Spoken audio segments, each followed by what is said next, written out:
And now, it's time for another Dice Tower review with Tom Vasel.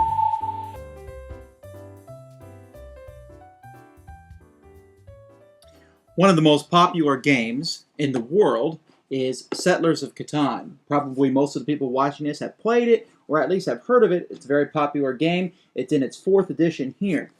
And there's been a lot of variants, and there's been a lot of expansions to the game. And one of the new variants of the game is called Catan Geographies, and this is Germany. And I suppose this is the first in a series. And this is basically one scenario of Settlers of Catan in a box, but it has absolutely amazing components. Let me show you them. Here's the box of components, and normally I take the components and I bag them all in separate bags, but this one it's really nice. There's 2 card holders that hold the different resource cards for the game. There's plastic pieces for each player that basically consist of towns and of roads. And then there is this tray right here, which basically has different major landmarks in Germany, and they all sit here and they stick into the plastic. And so it just fits together really nicely. Here we look at the board, which is, if you zoom out, it's basically a large map of Germany, and it's made up of hexagons, although I really like the fact that the hexagons aren't very regular in a sense, and that everything seems to flow together, and it looks really nice and really put together well. But it's basically the same thing as a regular Settlers of Catan board.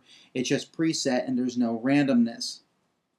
At the beginning of a game, all the different landmarks are set outside the board, on the outskirts of the board, next to pictures of the different landmarks that they represent. And then each player starts with you can either start on a predetermined thing that the rulebook shows you, or you can start, where each player picks where they want to place their first settlement and their first road. Now, this game is a bit different than the other Settlers of Catan games. When you want to put down a town, you actually have to put it on one of the towns on the board. So, for example, in this situation, you can put a town here, but you cannot put one there.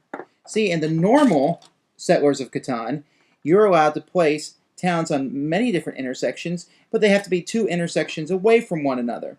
In this one, they just have to be in a town. So in some instances, there are towns that are only 1 intersection away from each other, and that's legal. Of course, you have to follow the normal Settlers of Catan rules, where you're building roads in between those. And in fact, if you build a road that connects to where a landmark goes, here you can see the landmark is supposed to go here, you have to build that landmark. And then once you do, the landmark is placed there.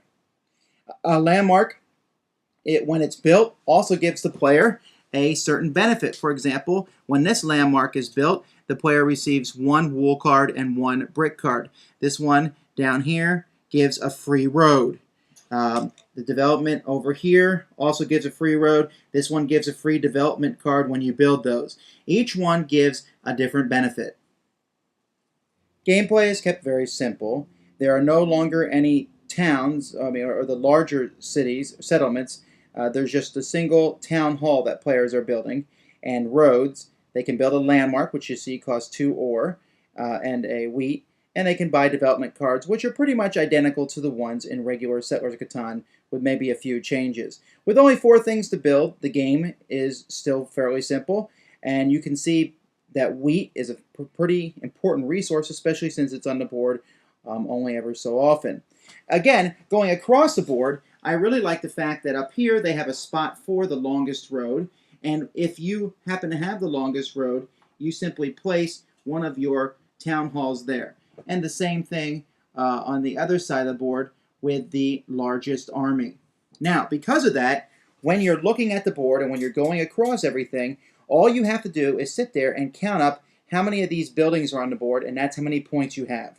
And the first person to get to 10 of these points is the winner. Now, during this review, I've acted as if you already know how to play Settlers of Catan. But if you don't, basically each turn, no matter whose turn it is, players are rolling a pair of dice. They roll these dice, and whatever number is rolled, we look on the board, and whatever number matches the number that's rolled, any player who has a town hall adjacent to that spot will get a resource. So if the 6 is rolled, and there's a 6 on a wheat field, and I have a town hall next to it, I get a wheat card. You can then trade these cards with other players, and you'll use these cards to build more town halls, to build roads, to buy development cards, and to build these special monuments that are all over Germany. If you ever roll a 7, you then get to take a thief and place him on one of the numbers, effectively canceling that number, hurting other players, and it allows you to steal a card from other players. And that's basically all the game is building, trading, and trading is a very important part of the game. And it's a very fun game. So let me compare this to the original Settlers of Catan. Well, for one thing, this is an absolutely beautiful version. I don't think the lack of a modular board is going to bother people because it's so big, there's enough places to put people all over. The rewards that these monuments give make them a very profitable thing to build, and it also makes ore and wheat a very, very scarce resource. And the game takes a little over an hour to finish, and I think it's very easy to teach new people, even people who haven't played Settlers of Catan before. I'm really looking forward to this geography series. This is an excellent one with great components, great artwork, and very fun, simple, easy play. Which will come naturally to anyone who's played Settlers of Catan before, and even if you haven't, still an easy game to play. Thanks for joining us today. For more written, audio, and video reviews, as well as the #1 board game podcast, check out the website at www.thedicetower.com. Until then, this is Eric Summerer, and you've been watching The Dice Tower.